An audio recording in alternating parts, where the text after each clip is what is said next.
Qui est le Joker dans Alice in Borderland, mes Joe? On voit ça ensemble dans cette vidéo parce que clairement ça va être toute la problématique de la saison 3. Bon mes Joe, très clairement, vous le savez, dans la saison 3 d'Alice in Borderland, le jeu continuera sûrement étant donné qu'ils ont totalement oublié une carte, à savoir le Joker. Le jeu de cartes n'est pas encore complété, c'est une réalité, c'est sûr et certain.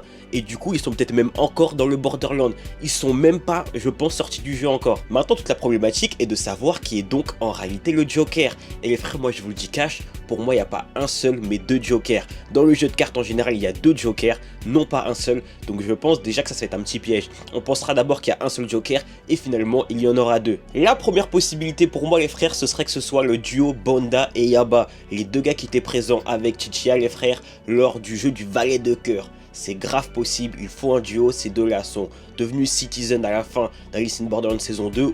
Ils auraient très bien pu l'être dès le début en réalité, donc il y a moyen que ces deux-là soient tout simplement les deux Jokers d'Alice in Borderland. Seconde possibilité les frères, Arisu et Usagi. On le sait, ils sont le duo iconique de la série et on finit le jeu à eux deux. Maintenant les frères, en fait, moi je pense que la carte du Joker est une carte spéciale et que le Joker n'a même pas conscience qu'il l'est. Je pense que les Jokers ne savent même pas qu'ils le sont.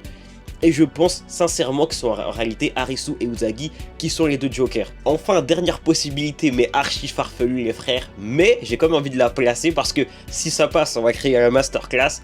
Les frères Karube et Chota. Alors certes, les deux sont censés être morts à la troisième épreuve. Et c'est pour moi là tout le problème. Parce qu'à la toute fin, lorsqu'ils se réveillent à l'hôpital, tous et tout, en gros, on nous fait comprendre que Chota et Karube sont morts lors de l'accident. Et donc, on sous-entend qu'ils n'ont pas fait partie de Borderland. Or, nous savons qu'ils ont été dans Borderland, certes pendant très peu de temps, mais ça a été le cas.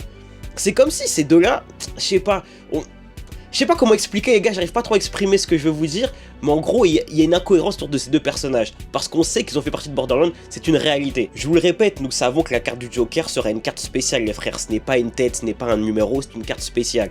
Il y aura deux Jokers, et pourquoi pas en fait, que ces deux-là ne soient tout simplement pas morts. Je sais pas trop comment est-ce que ça pourrait être amené, mais du point de vue d'Arisu les frères, ça pourrait grave faire évoluer le personnage. Ça remettrait tout en cause chez lui, et le personnage vraiment irait au-delà de ses convictions. Franchement les gars, pour moi c'est certes farfelu, hein, mais ce serait tellement insane, ça serait tellement incroyable. Je veux que Karube et Chota soient les deux Jokers.